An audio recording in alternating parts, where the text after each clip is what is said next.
Salve, salve, meus queridos, tudo bem? Vamos mais a uma aula de literatura e tratando sobre o modernismo, a primeira geração modernista, né? A gente sabe que, na verdade, o modernismo ele é um complexo é, de eventos, né, de manifestações artísticas, mas por uma questão didática, a gente organiza em três períodos.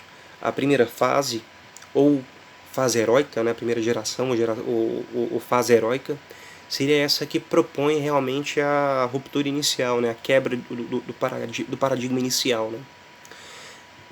Vai de 1922, a Semana de Arte Moderna, até 1930, que é quando começa a segunda geração modernista, com Carlos Drummond de Andrade.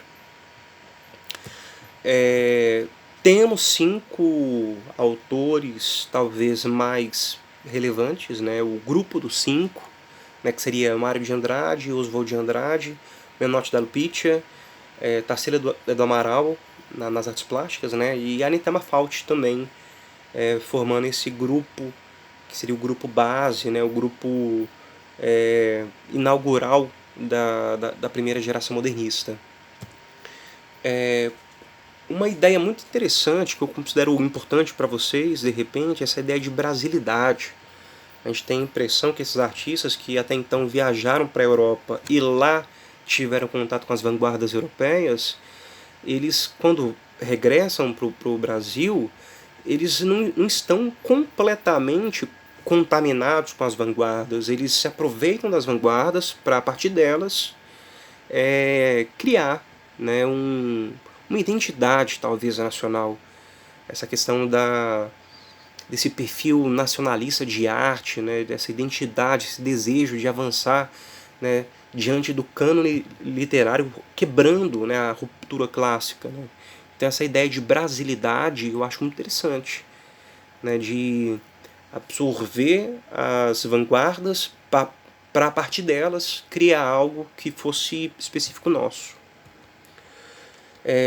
Existem três manifestos, três revistas importantes desse período, né? Quando eu falo manifesto, seriam tipo revistas que organizadas de modo bem artesanal mesmo, né? De maneira bem simples, assim como um fanzine, né? Tipo folha xerocada, folha carimbada, dobrada no meio e grampeada, né? De um modo bem simples, né? A gente tem três manifestos mais importantes, que seria o manifesto A Revista Pau Brasil, a revista, o Manifesto Verde Amarelismo, o grupo Escola da Anta, e o mais importante na minha concepção, pelo que eu tenho observado em questão de vestibulares, que seria o movimento antropofágico. Né? Esse movimento antropofágico ele normalmente é requisitado muito pelas provas. Então, as características da primeira revista, que a gente vai perceber, parece que uma poesia de exportação, né?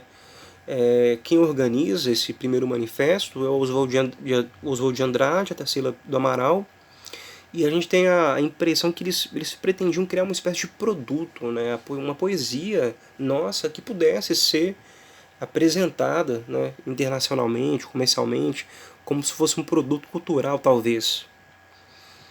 Na contramão disso, no verde amarelismo, o Escola da Anta, né? Aí a gente tem a figura desse Menotti da Lupicia, Plínio Salgado, Guilherme de Almeida, Cassiano Ricardo, uma visão nacionalista, mas eu acho que elevada a um certo grau extremo, né? Na verdade seria nem mais nacionalismo, mais ufanismo, né? Então as poesias dessa revista, elas exageram nesse quesito. Agora, o movimento antropofágico, aí volta, né, o Oswald de Andrade com a Tarsila do Amaral, propõe algo muito genial, algo muito interessante, né, que eles assimilam essa ideia de vanguardas, né, eles propõem justamente isso, a gente, de repente, assimilar, absorver, né, se alimentar do que tem de genial e interessante em relação às demais culturas, sem necessariamente copiá-los, mas para fazer algo nosso também. Então, nada impede, de repente, você absorver um elemento cultural ou artístico de outra cultura, de outro lugar, para acrescentar naquilo que é seu, né? Assim é o ser humano, né? Um acumulado de experiências, de novas sensações também, né? Então acho que essa revista, né? Esse movimento, eu acho que ele é muito especial nesse sentido. E por isso que ele geralmente é bastante cobrado, né? Nas provas. Características, eu acho que é um tanto quanto redundante, né? O modernismo como um todo, né? A questão do nacionalismo, a valorização do cotidiano, o resgate cultural, a questão das experimentações artísticas e, por isso, essa oposição à arte tradicional clássica, né?